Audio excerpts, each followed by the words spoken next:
Buenas noches, pues nos encontramos aquí de nuevo en este martes de FIL y creo que todos, como siempre, estamos en la FIL un poco cansadas. Vianey, Cianya, si pueden activar sus cámaras para que hagan su presencia, que hoy nos acompañan pues dos jóvenes editoras egresadas de la maestría en diseño y producción editorial de la UAM, de la cual nos enorgullece muchísimo que ambas estén pues haciendo uso de lo que su trayectoria profesional les fue permitiendo para llegar a donde están.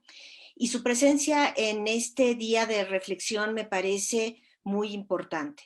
Muy importante también porque está haciendo efecto una serie de condicionantes en el mundo de la profesión donde las mujeres están empezando a ocupar otros lugares, asunto que yo estoy sumamente agradecida y estar acompañadas por ustedes tres. Daniela, muchas gracias por estar aquí también.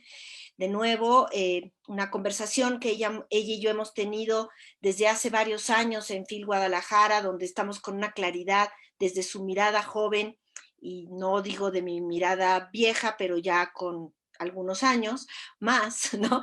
Que nos ha permitido también todo esto, ¿no? Para mí la presencia de ustedes dos, en particular Cianya, bueno, pues he participado muchísimo en su crecimiento y me da enorme gusto que estés aquí. Martes de FIL Guadalajara, Vianey, que estamos siempre cansadas, ya llegamos cansados a la FIL, algunos empiezan a tener dolor de cabeza, gripa, dolor de espalda, pero es tal la adrenalina que seguimos paradas, ¿no? Vianey, cuéntanos hoy, ¿no? Hoy, ¿qué significa para ti esa FIL presencial y hoy esta FIL virtual? Ay, pues muchas gracias también a ustedes por la invitación, ¿no? Me encanta poder platicar de estos temas con ustedes, ¿no? Ya dentro de la feria, para mí estos momentos justo, ¿no? Que he propiciado contigo, con Dani, ¿no? En esos pasillos, ¿no? De diálogo, ¿no? Siempre la FIL se muestra muy didáctica, ¿no? En cuanto a lo que pasa en estos primeros 3 días con respecto al diálogo de profesionales. Pero sin embargo tenemos un escenario, ¿no? Que acompaña todo este diálogo, ¿no?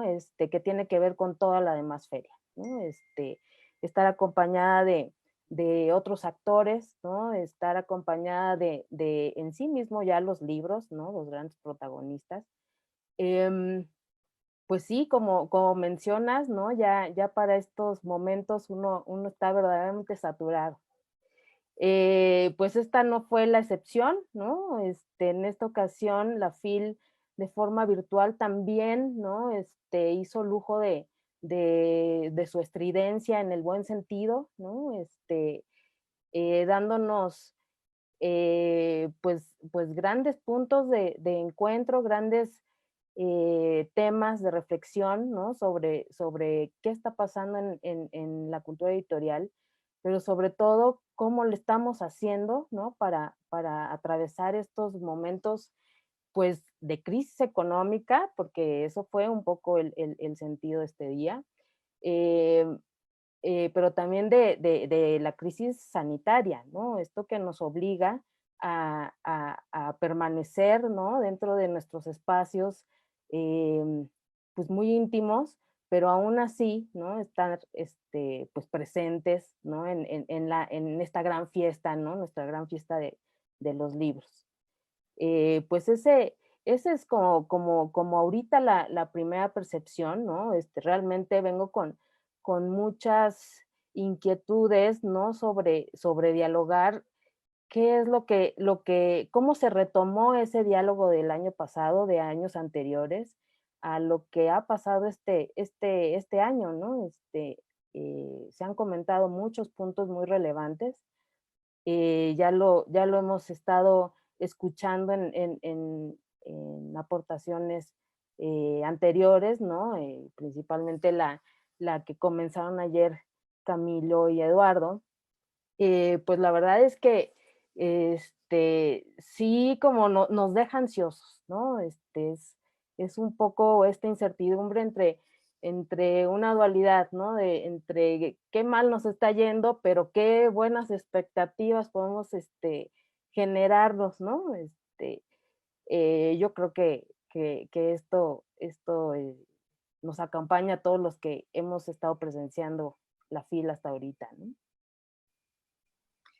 Pues sí, Vianey ahorita es diseñadora y está coordinando una licenciatura y creo que ella, además de ejercer la profesión de diseñador en el mundo editorial, estar dirigiendo un programa de profesionalización con esta vista nos va a ir permitiendo entender estas nuevas escuchas de qué hacer, ¿no? Y bueno, pues Cianya, al igual que Daniela, las dos egresadas de la carrera de comunicación de la UAM Xochimilco y que por razones de vida acabaron eh, envenenadas por la tinta y el papel. Y aquí están y yo estoy muy contenta de tenerlas también a las dos aquí. Cianya, bueno, tú has pasado creo que 10, 12 años en este crecimiento y además estar dentro de la UAM como editora del área de biológicas, creo que te ha permitido tener un campo y una visión sobre el factor de estar en la feria y además en el stand de la UAM y en los espacios universitarios. Cuéntanos. Hola Gracias. Sofía, muchas gracias. Qué gusto verte, qué gusto verlas, qué gusto compartir y que no nos quitaran, a pesar de la distancia, esta oportunidad de sentirnos en la FIL. Híjole, muchas cosas. O sea, para mí ha sido como bien diferente vivir la FIL ahora este año, ahora sí que la única vez que ha pasado esto, a distancia y se extraña. O sea, se extrañan muchas cosas, pero como todo es como evolutivo, ¿no? Tiene sus pros, tiene sus contras. A mí lo que me ha encantado es poder estar a la vez en muchas cosas. A veces estar en fila es sumamente cansado hasta por movilidad, ¿no? Moverte de un lado a otro de la feria físicamente, escuchar un diálogo aquí, otro allá y ahora una mesa, una ponencia acá. Pero esto te permite tener como un panorama más amplio de lo que pasa en la feria y poder estar en lugares en los que regularmente no puedes estar, ¿no? Chismear, diríamos por ahí, ¿no? Que sí en los de los bibliotecarios, que sí en el de la poesía, que muchas veces pues la misma carga de trabajo y los mismos compromisos que ya traes agendados para la FIL no te deja hacer, ¿no? Y esto pues me recuerda un poco lo que se trató justo en una de las mesas, esta importancia de los diálogos que se dan en las ferias, este encuentro que es como un acercamiento muy importante que se puede hacer de una manera totalmente distinta a lo que puedes tener tanto para editores, diseñadores, los agentes, principalmente los agentes. De eso hablaba inclusive una ponente española, que pues se les ha dificultado. O sea, hay muchas cosas que se han dificultado, pero yo creo que, insisto, también habla cada quien como le va en la feria, ¿no? O sea, en la feria, tal cual como nos está yendo, ha habido, yo escuché en estas charlas, en estas mesas que hubo, de los dos lados, ¿no? Gente que está un poco horrorizada de es que pues casi casi lo tenemos que hacer porque no nos quedó de otra, es el único medio, pero no me gusta, no se me dificulta, y hay otros que han sabido verlo como una ventana de oportunidad. Entonces, eso para mí ha sido, yo creo que la reflexión más importante de esta feria virtual es verlo como una ventana de oportunidad y como algo que pues sí nunca se había hecho y como por lo mismo a lo mejor no va a salir bien, es la primera vez que se hace, pero esto es como toda la ciencia, ensayo, error, entonces también de esto vamos a aprender muchísimo. Claro, pues sí, las ferias como industria cultural sean ya, ¿no? Tenemos un artículo que publicamos hace tiempo y creo que si alguien sabe sobre este tema de las ferias como industria cultural también es Daniela, ¿no? Es decir, Daniela, ¿por qué podemos hablar como industrias culturales? No es un examen, sino, digo, va a sonar así como quiero saber qué, pero más bien, ¿no? Tiene que ver con este asunto de que Interlínea construye una cultura editorial y finalmente vamos a estos espacios culturales. Es que es súper interesante el concepto de cultura y sobre todo visto desde la comunicación, ¿no? Sí, pues creo que en sí mismas las industrias culturales lo que pretenden es como pues hacer, juntar un poco también como al final, bueno, los productos que crean estas industrias, ¿no? Lo que pretenden estos productos es comunicar, ¿no? Entonces, en el momento de que están puestos en algún soporte, ¿no? Y vamos, son industrias culturales que van desde el cine, el teatro, o sea, y bueno, y aquí están las ferias, y bueno, están las ferias del libro, y yo por supuesto aquí son los libros, ¿no? Y que efectivamente el libro es un bien cultural, ¿no? Y ya de entrada ese bien cultural es el que comunica, es el que además a través de este bien pues se construyen relaciones alrededor, ¿no? Entonces creo que las ferias del libro son precisamente eso, ¿no? Construyen relaciones, construyen comunidades, construyen pues se van creando, se van transformando los productos también. Creo que una de las cosas que sucede en estos foros y en torno en una feria del libro, pues es precisamente eso, ¿no? Ir transformando una industria en crecimiento, potencializarla, que no nada más, que, o por supuesto, ¿no? Obviamente la industria pues tiene que vender, ¿no? Hay por supuesto que hay una ganancia, ¿no? Pero también es también un bien para la sociedad, ¿no? Al final de cuentas el libro pues sirve para crecer como personas, para compartir conocimiento. Entonces yo creo que esas son de las cosas como muy importantes y por eso hay ferias de libro, ¿no? Por eso existe el libro.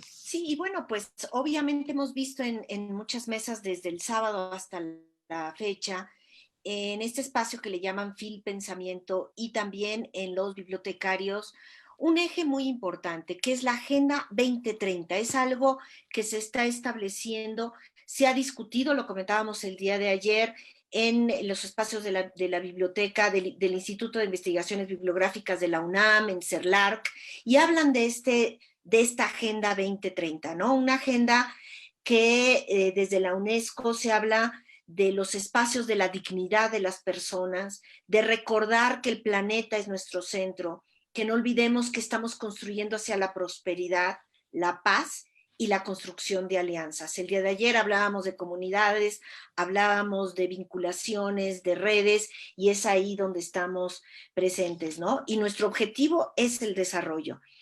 Y en particular los de la biblioteca, pues ocupados y preocupados sobre su papel en este entorno de la información. Y es por eso que el día de ayer estuvieron hablando mucho de este tema de la información. Ahora, vayámonos a antes de seguir con este tema, me sentí en mi programa de radio, antes de continuar, vayamos a este tema de diálogos de la industria, ¿no? Y bueno, dentro de la industria tenemos una serie de subsectores y uno que ahorita está muy potente es el de la edición universitaria. El día de ayer Camilo igual nos planteó toda la situación de la red al texto. Hemos vivido este espacio del mundo del universitario que parece que en el golpe de la pandemia, pues con todas las debilidades que tiene, pues le pegó menos fuerte y quizá ya estaba preparado porque siempre ha estado luchando en contra de muchas de las cosas que la industria se ha visto favorecida, y ahora pues a lo mejor es el aprovechamiento. Platícanos lo que oíste en este foro de edición universitaria donde estuvieron presentes, según yo, prácticamente todos los países de Latinoamérica. Pues muy interesante, Sofía. Como dijiste, yo creo que algo que pasó ahorita de manera muy extraña con esta pandemia, yo lo vería en general, pues todo el mundo se está quejando de que pues, fue un año difícil en muchos términos, ¿no? En números, en ventas, en producción, en distribución, pues totalmente complicado. Pero extrañamente a la edición universitaria, justo como dices tú, siempre nos estamos como, vamos contracorriente, como peleándonos. Y yo creo que esto, para mí el balance, justo lo que hacían en este foro era reflexionar un poco, hacer un balance de cómo estuvo el panorama.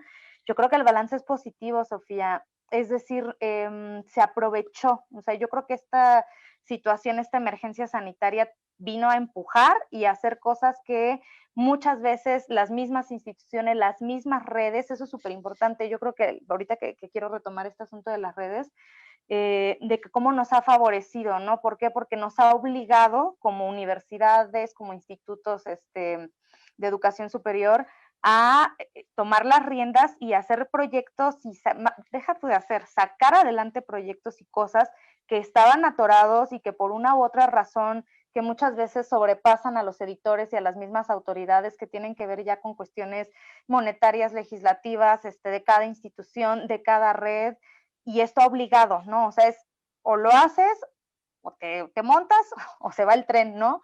Y a mí me ha encantado porque justo Zairi hablaba de esto, ¿no?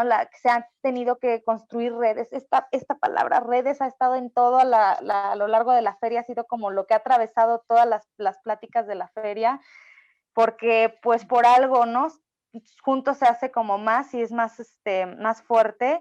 Las redes como ULAC, como la Red al Texto, que han venido a fortalecer el libro universitario y académico, justo ahorita es cuando están tomando más fuerza, es cuando esos proyectos que estaban atorados están saliendo adelante.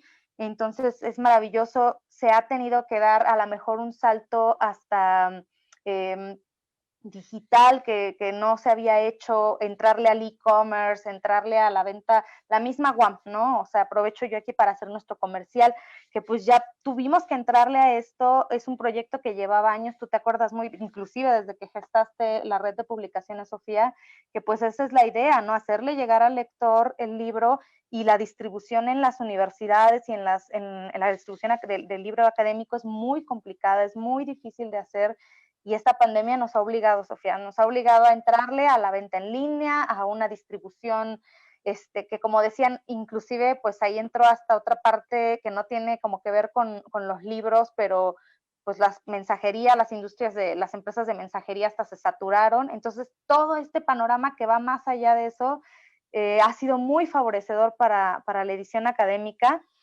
Yo me quedo con esa palabra, redes, redes, redes, es construir toda la cuestión editorial, siempre son redes, Sofía, desde que generamos un libro, tú tienes una red de trabajo que va desde el diseñador, el autor, el editor, sale el libro y seguimos con redes de vinculación, de distribución. Entonces esta palabra es fundamental, o sea, por favor no la perdamos de vista, porque si algo nos ha enseñado este año es hacer redes, hacer vínculos, y precisamente Interlínea yo creo que ha sido un gran espacio precisamente para visibilizar esa vinculación, ¿no, Sofía? Este trabajo que has hecho ha sido eso, vincular, vincular, vincular, vincular, y pues ahí están los frutos, ¿no? O sea, la edición académica este año, justo gracias a esa vinculación, es por lo que ha salido a flote y ha sabido sobrellevar esta crisis.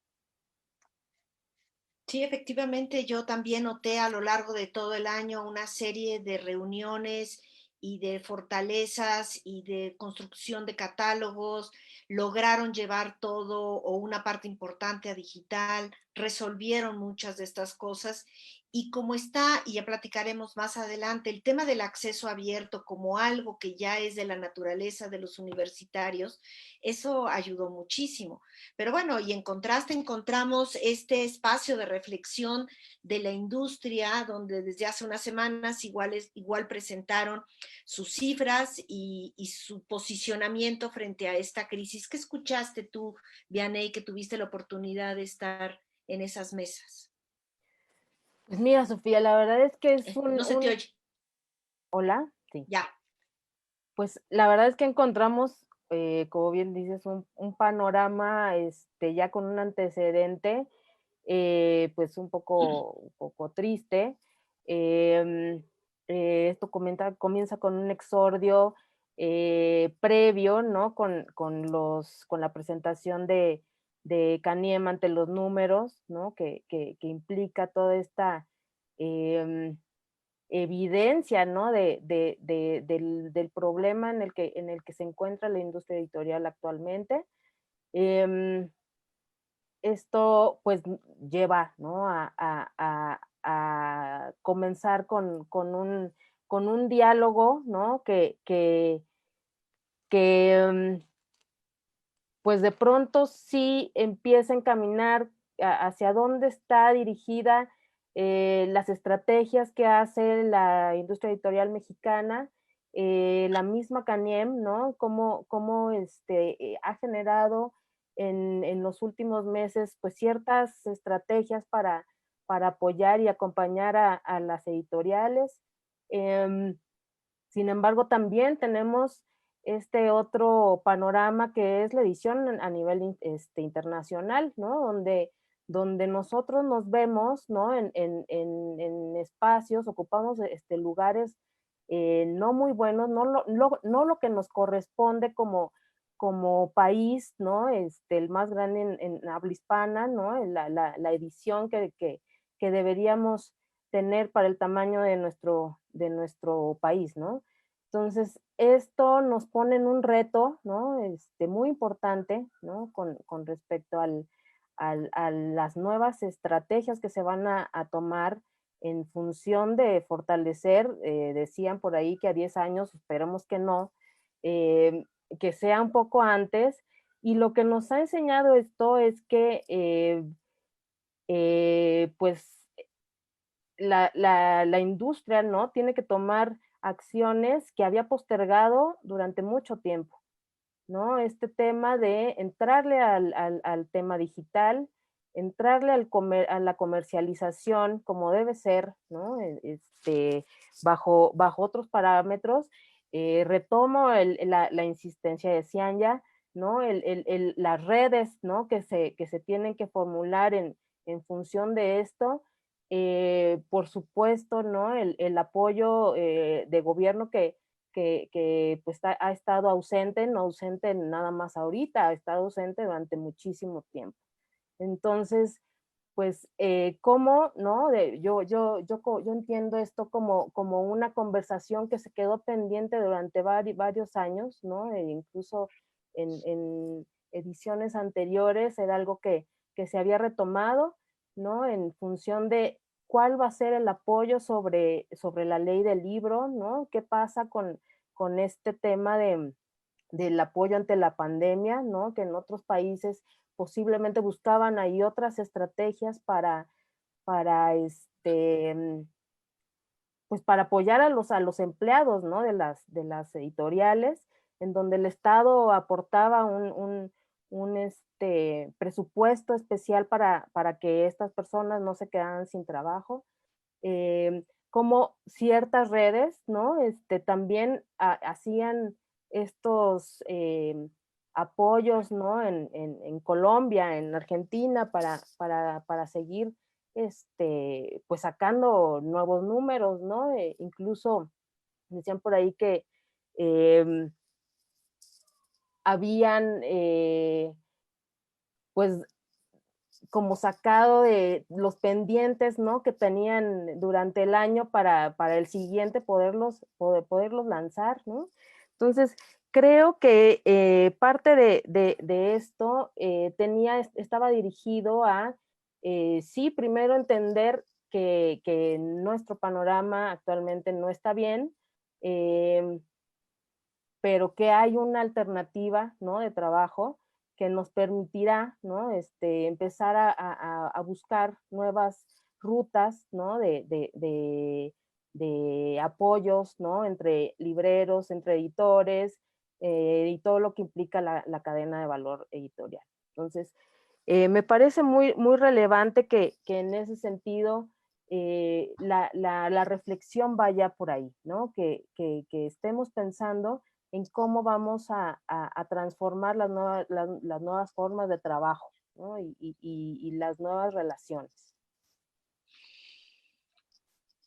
Sí, pues yo anoté ahorita varias cosas que me parece que es importante destacar, ¿no? La Cámara de la Industria Editorial tiene una trayectoria con una serie de usos y costumbres donde a lo mejor no visualiza ni arropa ni agrupa a todo el perfil de editores que puedan existir en el país. De pronto se ve minimizado solamente aquellos que pertenecen a la Cámara, y los resultados que hay de la Cámara sí golpean fundamentalmente a los grandes grupos editoriales. que están ahí presentes. Entonces sí habría, siempre el tema de las estadísticas en el mundo de la edición es un tema sumamente delicado porque no necesariamente refleja lo que realmente está pasando. Si hablamos de librerías y vemos 2, 3 librerías, pues decimos, pues ahí existen.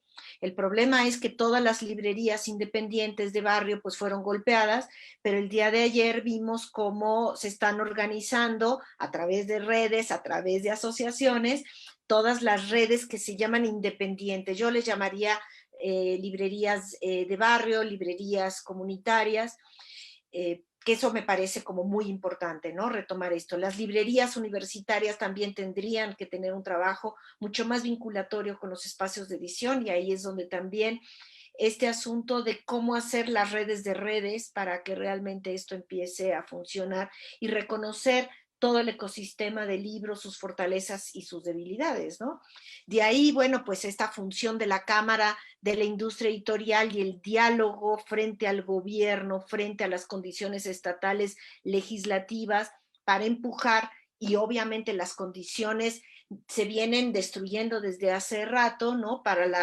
Pues para el reconocimiento cultural del libro, ¿no? Y eso es parte, yo creo que de la problemática que estamos viendo y observando en Fil Pensamiento también, y creo que tenemos que destacarlo en este análisis, ¿no? De cómo estamos observando las fortalezas o las debilidades en favor de los editores universitarios y las fortalezas que debilitaron mucho al comercio, al libro más comercial, ¿no? No con ello las editoriales que se dedicaban al libro o que se dedican al libro de texto han tenido caídas. Tenemos varias editoriales ahí adentro que viven del libro de texto y eso hace que el año les haya pasado tranquilito, ¿no? Muy tranquilito. Entonces sí habría que pensar dónde está el golpe. El golpe está en las capas medias, las instituciones universitarias tenemos cierto soporte presupuestal, veamos qué pasa el año que entra, eso habría que verlo. Y bueno, en fin, ahí hay como una serie de variables, ¿no? Que nos llevan también, ¿no? Al siguiente tema que habíamos hablado, que tiene que ver con que también se planteó en el foro de biblioteca, que tiene que ver con el desarrollo de la ciencia. Un tema que además en FIL, el FIL Ciencia dirigido a los jóvenes también está presente y queda muy claro que uno de los ejes de contenido tanto de la FIL y la FIL con libros y la discusión y el análisis y los autores y los lectores, pues está la ciencia, ¿no? Y bueno, pues ahí sí me gustaría que nos platicaras, Daniela, esta mesa en la que pudiste estar presente de FIL Pensamiento. Sí, claro. Esta mesa bueno, la mesa se llamó ¿Cuáles medidas ¿Cuáles medidas estructurales de desarrollo para la ciencia? ¿Cuáles son las medidas que se pueden aplicar para el desarrollo de la ciencia en México? Y bueno, fue una mesa que se tocaron como varios temas alrededor de los investigadores y sí fue una mesa con pues quizá hasta con un llamado de atención al gobierno, ¿no? Porque ellos obviamente, bueno, se sienten como investigadores, ¿no? La parte de ciencia y tecnología, pues ha sido últimamente muy golpeado, toda la parte de fideicomisos, ¿no? Que decían, bueno, pues ahí había una gran parte de esos recursos presupuestales que se destinaban para ciertas creaciones y ahora con el retiro de eso y luego bajan el presupuesto para CONACYT, pues también eso se ve disminuido. Entonces dicen ellos como investigadores, que se sienten golpeados y que entonces hablaron de ciertos posibles estrategias o posibles estructuras de cómo se puede apoyar más a este punto para que la ciencia en México pueda desarrollarse, para que la ciencia en México tenga un lugar más allá de o sea, no nada más verlo como un bien económico, sino como un bien social, ¿no? Y yo creo que esa es la mirada que hace falta, ¿no? Ellos hablan de crear políticas de Estado, pero que realmente sean trascendentales más allá del sexenio, ¿no? Decían, bueno, es que hay investigaciones que que no tienen tiempo, no tienen caducidad y son más allá del sexenio, ¿no? O sea, pasan los sexenios y las investigaciones siguen y lo que hace falta es tener esta continuidad, ¿no? Que se siga apoyando las investigaciones. Y también hablan mucho, y creo que un poco a lo mejor hasta conectado un poco con lo que ahorita estaban diciendo, ¿no? Este asunto de no reconocer toda la diversidad de editoriales, toda la diversidad de bibliotecas, toda la diversidad de librerías, y en este sentido de la ciencia, toda la diversidad de investigaciones, ¿no? Ellos hablan de que exista una libertad académica, ¿no? Que haya un ambiente de respeto, que no sea ideologizada, o sea, que no haya como una lista de estos son los temas que tú puedes investigar porque son los que te van a dar reconocimiento, ¿no? Y que efectivamente entre pares, pues también haya respeto, ¿no? A lo mejor yo no estoy de acuerdo con tu idea, pero respeto que lo estés investigando y en fin, o sea, como que haya una libertad, como que haya una apertura, ¿no? Porque finalmente todos están investigando. Todos están aportándole algo a la sociedad, ¿no? Al final creo que este recurso crítico, este recurso de análisis que se le aporta a la sociedad, pues es importante, ¿no? Decían que también que el Estado no tiene que reconocer a la ciencia como una parte fundamental, y yo creo que aquí también metería un poquito a la cultura, ¿no? Porque decían ellos, en principio, la ciencia ya le está dando algo a la sociedad, ¿no? Se forman nuevas generaciones y eso ya es un bien para la sociedad. Entonces ya es un bien que se tiene, es un bien al servicio público, es un bien público y que ese se tiene que preservar. Entonces creo que fue una mesa bastante interesante que yo invitaría a que la vieran, ¿no? Y cómo se están discutiendo estos planes, estas estrategias, y que precisamente pues también hablaban de redes, ¿no? Hablaban de estas vinculaciones y que se tienen que hacer, ¿no? Para que todos se puedan impulsar, ¿no? Puedan impulsar el diálogo, porque decían, bueno, se abren foros, pero estos foros, dicen, de pronto los que deciden las leyes, pues ni siquiera tomaron en cuenta las opiniones, ¿no? Entonces tienen que haber campos de acción, ¿no? Donde precisamente haya gente que sepa, y lo mismo creo que sucede con las editoriales, ¿no?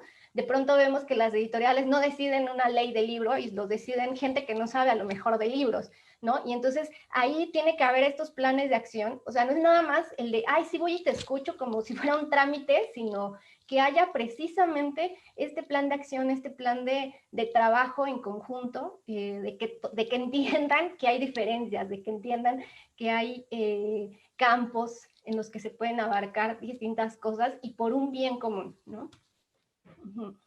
Pues ahí se junta, es que todo va hilado, ¿no? Se junta Sí. con esta conferencia en bibliotecas con Alicia Celes Carot, que habló justo, ¿no? De qué son los repositorios, son espacios de conservación, de visibilidad, que le dan juego a la ciencia y que permite justo que en América Latina exista el acceso abierto, pero se enfrenta, ¿no? A estas condiciones ella decía, de los del norte que imponen una serie de revistas que impiden este manejo de que si hay recursos públicos para la investigación, debe de ser público, que debe de haber reglas del juego y que estos países desarrollados imponen no necesariamente buenas publicaciones, sino condiciones carísimas para poder pertenecer.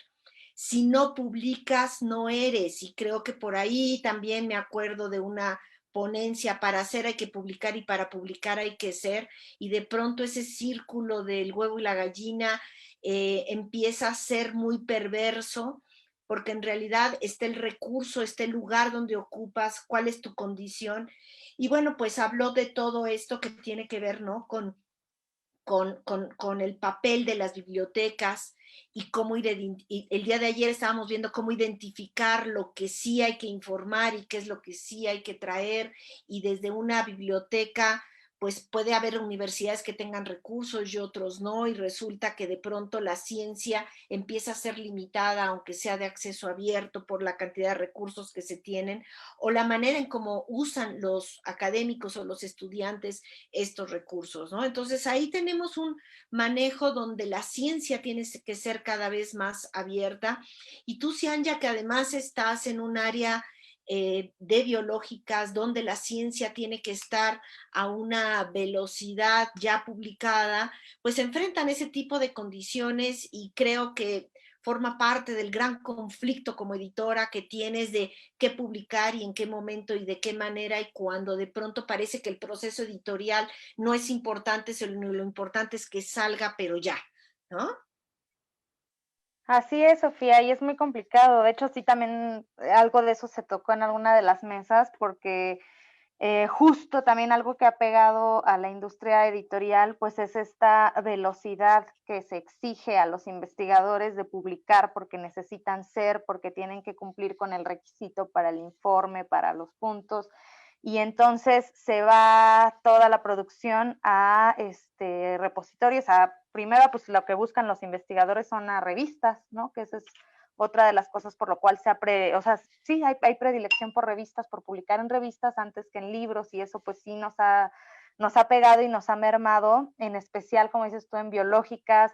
Yo lo veo con mis autores, pues a veces el mismo proceso editorial como tal, por muy rápido que se haga, lleva un proceso, lleva un tiempo, y pues no están muchas veces dispuestos a esperar eso, ¿no? A tardarse un año escribiendo un libro para que se tarde otro medio año en dictaminarse y publicarse, ya para cuando salió el tema ya está muerto, ¿no? Entonces es muy complicado, pero por otro lado, pues también obliga, ¿no? A ver, insisto, esto es evolutivo, o le entras o te mueres. Entonces también ver de qué manera se entra en esta producción, pues de repositorios, de que tengamos el acceso abierto, yo creo que es fundamental. En la UAM también estamos muy de acuerdo en esta parte, y más nosotros, ¿no? Como institución pública, de que si tenemos recursos, pues vaya, difundamos el conocimiento, no tendría por qué ser de unos cuantos, ¿no? Tiene que ser abierto, es lo menos que podemos retribuir a la sociedad.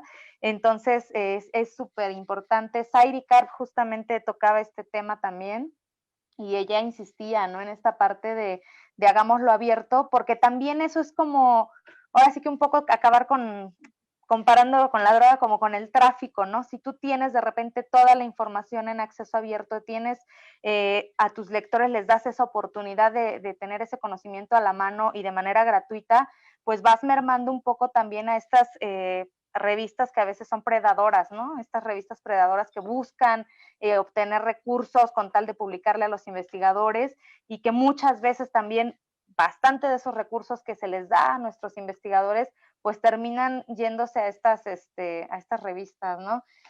Y pues a quitarles un poco el control, Sofía. Tenemos que hacer algo, porque si no, vaya, esto va a seguir creciendo, es como una bola de nieve. Sí, bueno, pues yo estoy contenta que, bueno, pues todos estemos aquí en este comité académico ya de Interlínea, que nos permite reflexionar y entender y visualizar otras voces desde donde están. Y bueno, pues a mí me gustaría muchísimo retomar esta cuestión de los procesos editoriales desde el lugar que tú estás ocupando, Vianey, cómo hacerle para que haya calidad editorial, para que haya un buen diseño, porque está en juego está en juego la visibilidad de la producción del libro cuando tiene que estar listo, sobre todo en la academia, pero también al mismo tiempo garantizar la legibilidad y la calidad, ¿no? Y ahí está en juego esta profesionalización de la cual pues hemos estado involucradas en todo este tiempo, ¿no?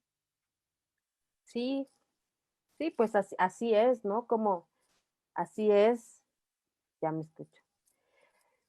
Pues así es como se presentan, ¿no? Ahora las condiciones. Me gusta, ¿no? Saber que nos estamos acostumbrando un poquito a la incertidumbre. Es algo que no se había eh, dado, ¿no? En nuestro ámbito. Em, pues parte de eso, sin salirme un poco por la tangente, sino integrar, ¿no? Toda lo que implica, ¿no? Hacer o ejecutar una profesión dentro de esta cadena libro, ¿no? Entender en qué lugar estás ubicado, ¿no? En este desarrollo de producción, em, pues te permite, ¿no? Entender cuáles serán las mejores estrategias. Parte de lo que hemos escuchado es precisamente em, como ay, ¿cómo lo escuché? Lo quería citar, pero a grandes rasgos era cómo entender la labor del editor, y yo lo quisiera extender a todas las personas que intervenimos en la producción de un libro. em, Cómo entender qué debe hacer cada quien, ¿no? En qué momento y cómo lo debe hacer, ¿no? Y cómo puede proponer para que las cosas salgan mejor. Em, Parte de las condiciones que nos, que nos muestran como estrategia para afrontar, ¿no? La contingencia es precisamente el pensar de forma estratégica, ¿no? En donde nosotros podamos tener una planeación de la producción, que indaguemos, ¿no? Sobre nuevas plataformas, hablemos de llevar, ¿no? Y mediar el contenido a su lector. em, y todas estas estrategias multimediales implican que hay que pensar en cada una de ellas y que todos debemos conocer en dónde estamos situados. Entonces, yo creo que específicamente en el ámbito del gráfico, eso debe estar acompañado, ¿no? O sea, saber el propósito que lleva, ¿no? El texto, dónde va a estar, digamos, puesto, para quién va dirigido, y obviamente lo que no se nos debe escapar, ¿no? Que ese es un estado como obvio, es que esté perfectamente presentado, ¿no? Que esté bien hecho y que no sea un, un elemento, ¿no? Que pase desapercibido, ¿no? Y parte de eso, pues, se lleva a cabo a partir de la profesionalización, ¿no? Del trabajo, del estar, ¿no? En contacto con la industria en la que sí prestas tus servicios, ¿no? Y conocer todo el contexto. Pues sí, yo creo que ahorita vamos para allá. Me parece que es importante, pero quisiera yo primero, bueno, pues agradecer a quienes nos están siguiendo. Víctor, gracias por estar aquí. Alejandro, Iván, nuevamente desde Chile, me da muchísimo gusto. Alberto, Roberto, gracias. Silvia, qué gusto. Silvia, está Donato. Ana Benitos también, saludos. Víctor, que saluda a Cianya. Y bueno, pues Víctor aquí nos dice: hoy en una FIL diferente, desde los primeros días, vamos pasando desde las actividades y diálogos entre profesionales y la promoción de la lectura, la reflexión desde las diferentes posiciones en el mundo editorial y presentaciones de libros. Una de las opiniones más generalizadas es la falta del abrazo, el apapacho, pero sobre todo de la necesidad de adaptarnos a esta nueva forma de hacer las cosas. Pues muchas gracias, Víctor, que por cierto nos estará acompañando en estas charlas el día viernes, ¿no? Como un invitado especial. Tendremos también a Miguel de la Cruz dialogando junto con él. Hablaremos sobre pues este asunto de la lectura y sobre todo el papel también del profesional periodista en estos espacios del mundo de la feria, ¿no? Y qué es lo que estamos haciendo. Va a ser una charla también interesante. Pero bueno, desde hace rato se me olvidó hacer un paréntesis importante, hablar del doctor Lema, a quien quisiera yo hacer un homenaje el día de hoy, un reconocimiento. Él fue nuestro rector hace muchos años y nos permitió, justo Cianya y yo encaminamos ahí la construcción junto con otras personas de la red de publicaciones de la UAM, con una enorme sensibilidad de su parte, y también él nos dio las bases para construir y que estuviera aprobada la maestría en diseño y producción editorial. Humanista, sensible, la lectura, el libro para él eran muy importantes, y no quiero dejar de decirlo en este programa. Estábamos justo ayer en el programa cuando recibimos la noticia, y la verdad me dolió saber que esta pandemia nos lo quitó, ¿no? O se lo quitó finalmente también a nuestra universidad y a las áreas de humanidades. Y bueno, pues regresando a nuestro tema, y precisamente el asunto en Promotores de Lectura, pues habla de la construcción del cerebro, ¿no? El cerebro lector, y el día de hoy hablaron mucho de cómo y dónde está puesta esta posibilidad de leer, porque ayer lo decía igual Eduardo, no nacimos para leer, no es una de las competencias que el cuerpo humano tiene, sino hay que trabajarlas, ¿no? Y de ahí, bueno, pues pasar a este tema, ¿no? De los lectores, ¿no? Al final de cuentas se está produciendo no solamente para sostener una industria o para sostener la ciencia, que por supuesto que está ahí presente, y todo lo que significa el conocimiento, sino porque hay un lector que finalmente estimula su cerebro, estimula estas conexiones. El día de ayer hablábamos de que la palabra es un link, un enlace. Esa también fue una conferencia de los promotores de lectura, y que en esta ocasión, bueno, pues te lo explican físicamente, y fue realmente muy, muy interesante, una chica de Universum explicando, ¿no?, cómo se construye todo esto.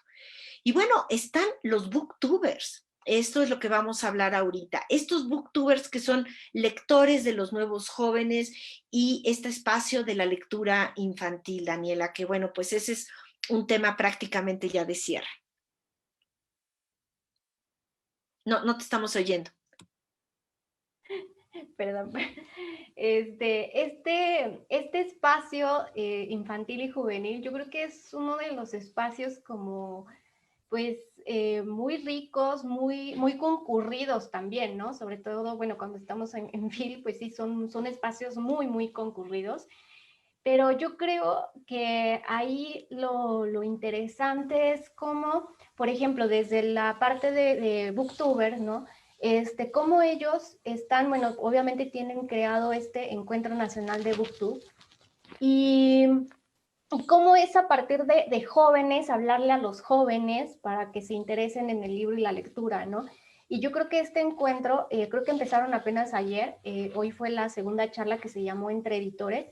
Entonces, esta charla lo que trató fue un poco de darles ciertas pistas de casi cómo se hace un libro, cómo tiene, o sea, si tú quieres escribir, pues cómo puedes ir a conseguir tu editorial, cómo puedes elegir una editorial, ¿no? Entonces, creo que darles esta sensibilidad también, y que conozcan a través como de sus voces que les son familiares, que les son parecidas, pues que se encuentran identificadas con estas voces jóvenes también, pues yo creo que es muy interesante, ¿no? Había en este espacio, pues, muchos interesados de, oh, wow, pues, me interesa mucho saber cómo se hace un libro, con qué hace una editorial.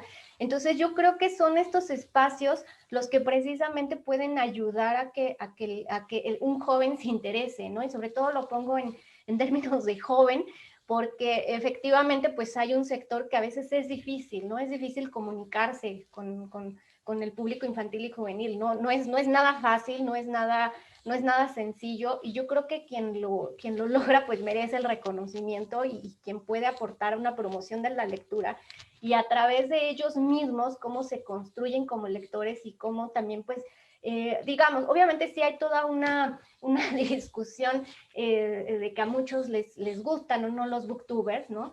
Pero yo creo que están logrando algo, que por lo menos abran un libro, ¿no?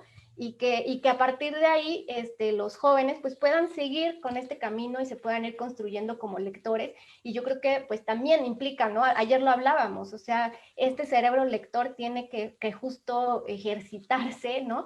Y solamente se va a ejercitar pues leyendo, ¿no? Tomando un libro, si no nos gusta pues dejarlo, tomar otro, en fin, ¿no? Y yo creo que eso nos lleva a ciertos caminos. Y en este sentido también está la parte del público infantil, más infantil, por ponerlo así. Ese fue el premio SM de Iberoamérica, que fue otorgado a Yolanda Reyes, una escritora colombiana. Ella sobre todo se dedica a la promoción de la lectura en la parte de la infancia.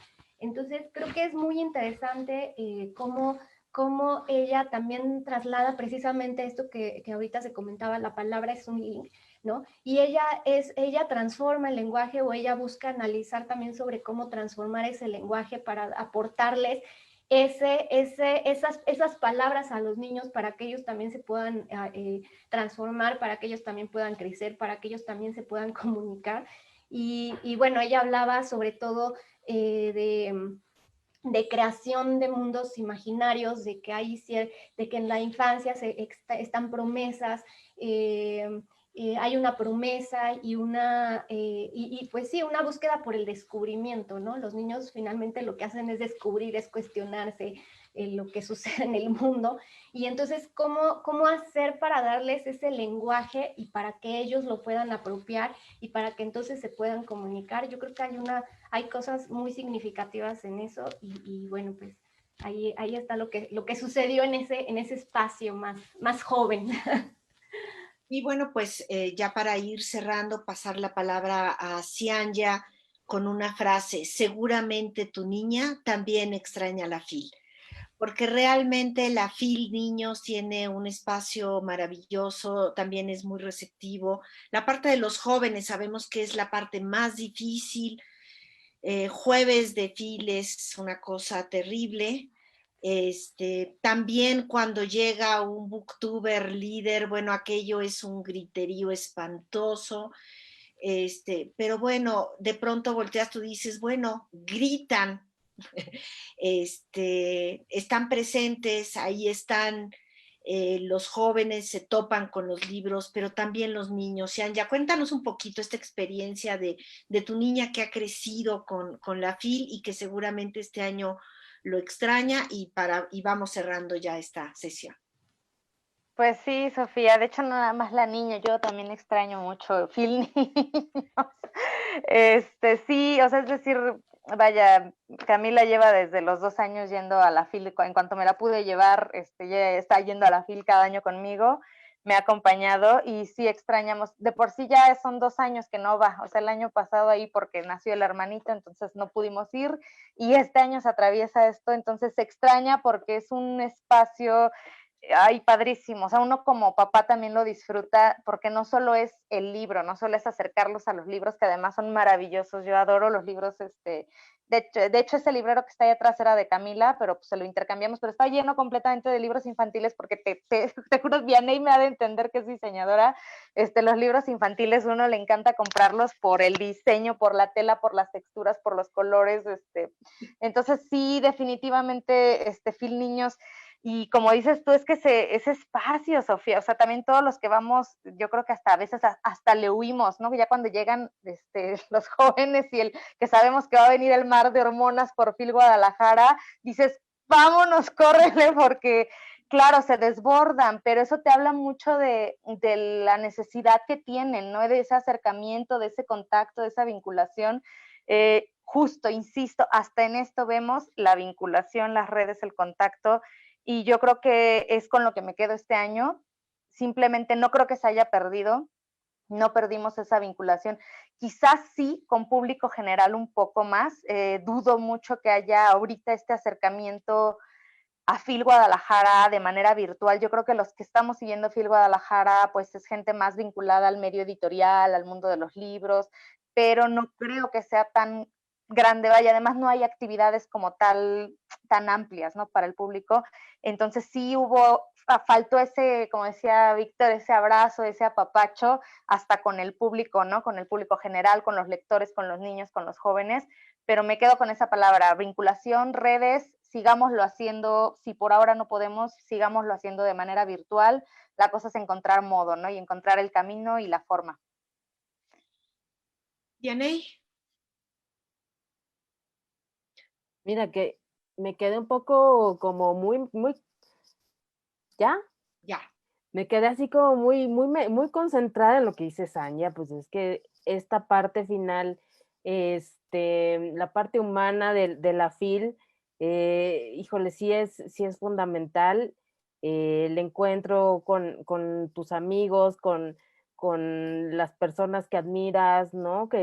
Con las que tienes respeto, con las que no conocías, pero que de pronto haces ahí una buena relación, ¿no? Que empiezas a abrir más perspectiva, ¿no? Con respecto a nuestra labor.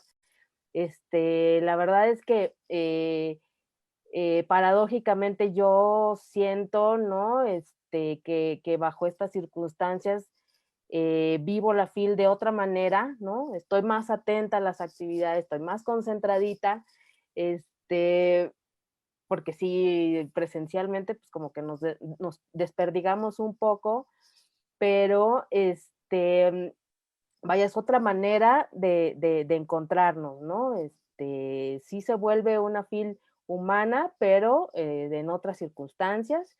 Pues la verdad es que sí me cuestiono mucho cómo le harán, ¿no? El próximo año bajo este esquema que posiblemente pueda darse presencial, pero hay buenos aciertos, ¿no? Hay aciertos en estas circunstancias. Entonces, pues esperemos, ¿no? Cómo se llevará a cabo. Yo creo que como comentaban, cuando empiecen la oportunidad de regresar a nuestras ferias, la primera que llegue va a ser un rotundo éxito, ¿no? Porque todos nos vamos a volcar allí, a encontrarnos nuevamente, y eso, pues nos va a dar otro margen, ¿no? De acción y otra experiencia que no habíamos tenido. Sí, finalmente, bueno, los asuntos de la nostalgia son interesantes, pero sobre la nostalgia se construyen nuevas realidades. Bueno, pues yo les agradezco muchísimo su presencia aquí, sobre todo también que estén formando parte de este comité académico y que estemos aquí pues metiéndole, ¿no? Reflexión y análisis y compartiéndolo con el público que el día de hoy nos siguió. Finalmente se acabó reuniendo Paco Calles, ¿no? Nuestro querido tipógrafo que anda por ahí con este tema. Claudia, linda, qué bueno que estés por ahí. Daniel también, Daniel Moreno, también egresado de la maestría. Bueno, pues muchísimas gracias. Está llegando ahí también Camilo Ayala, que estuvo con nosotros el día de ayer. Y bueno, pues el día de mañana estaremos... nos acompañará Jerónimo Repol y Alejandro Tapia. Va a resultar también una sesión de reflexión sumamente interesante. El jueves estará con nosotros Andrea Fuentes y el viernes, como ya les decía, Víctor González y Miguel de la Cruz. Y bueno, pues estamos aquí. Seguimos adelante, les agradecemos muchísimo. Daniela, nos vemos el día de mañana. Gracias como siempre. Chicas, Gracias, hasta luego. Muchas gracias. Hasta Abrazos luego a a todos. todas. Bye.